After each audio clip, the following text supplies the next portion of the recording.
welcome to another episode of By Kids for Kids Storytime. Hi guys!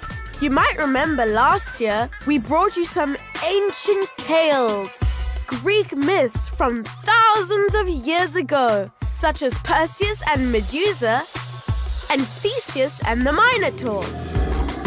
Well, we've had a number of requests for another Greek tale, perhaps the most famous of them all. Is it a true story? I certainly hope so. It's about the battle between the Greeks and the Trojans, who had been fighting a very long war. The Greeks had surrounded the Trojans, but could not break into their city until the Greeks hatched a cunning plan that involved an animal. A cunning animal? I hear you ask. As cunning as a fox? Not even close. As cunning as a crocodile? Nice try. As cunning as a sheep? Close, but not quite. No, the Greeks were as cunning as a horse. Not that kind of horse. The Trojan horse. The Greeks lay siege to the city of Troy for 10 whole years. And in that time, the Trojans held out bravely against anything and everything the Greeks could hurl against them. And believe you me, there wasn't much that the Greeks didn't try to scale those walls or break open those sturdy wooden gates. 10 years holds a vast amount of tales, like the water skin holds a multitude of water. But now is not the time to hear them. Not even the tale of Achilles the Greek, who, wearing armor fashioned by the god Vulcan, slew Prince Hector of Troy. And how not many days later, Achilles himself was defeated by the cowardly hand of Paris, who fired a poisoned arrow at him while he visited a temple to pray. Achilles was struck in the heel, his only place of weakness, which gives meaning to the expression Achilles' heel. Paris himself was slain days after that. And yet, despite all these famous deaths, Troy still held out against the siege of the Greeks. That was until Odysseus hatched a rather cunning plan. Hey guys, over here. Gather around. You're not going to believe this, but I have a plan. We're gonna need wood, and then some, and some more. In the morning, the Trojans couldn't believe their eyes. They were so used to seeing the Greeks camp outside, they had to look twice to ensure that what they were seeing was real and not a dream or some strange trick being played on them by the gods. Everybody, look, the Greeks. They're gone. And so they were. The ground was desolate and pockmarked, and as empty as the sea of tears on the moon. There was no one around. The city went crazy.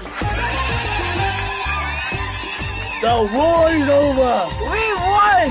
They cried as they flung open the gates and rushed to see where the Greeks had made their camp for the past decade. It was empty, save for one thing, a giant wooden horse. It stood many stories high and was the width of 10 fat bulls and had huge wooden wheels to make it easier to push or pull.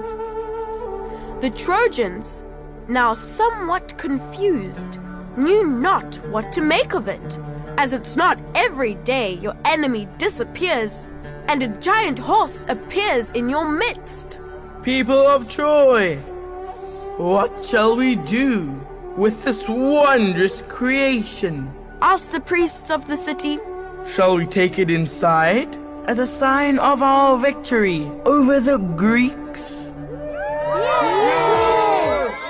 Bellowed the crowd as one, jubilant that the war was over. And so they pushed the mighty horse inside the city of Troy, and burned fires and drank too much wine and stayed up way too late. But about 2 hours before sunrise, the true nature of the horse was revealed.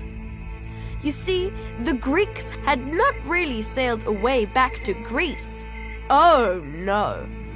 They had sailed out of Trojan sight and hid behind an island that was close by, while the Greek chiefs lay hidden inside the wooden belly of the horse. It sounds like they're finished celebrating, said the one chief to the other, sitting inside the wooden horse.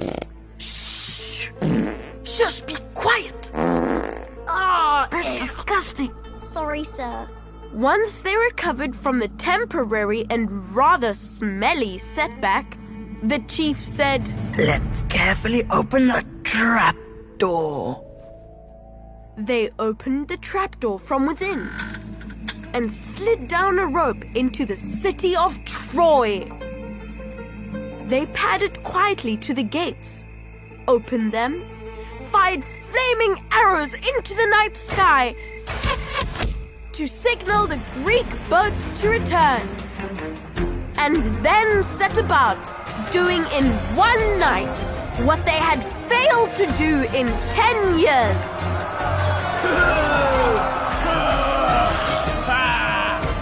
By morning, the war was over and Troy had fallen. Nothing remained of its once former glory as the Greeks razed it to the ground and left the once mighty city in ruin.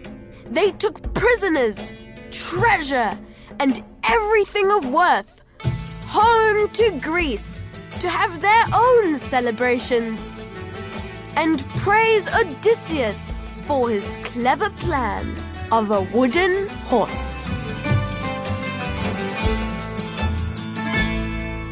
Thank you for listening to this episode of By Kids for Kids Storytime. Produced by Audio Visual Education. Performed by Lucy Birch and Max and Ruby Dews.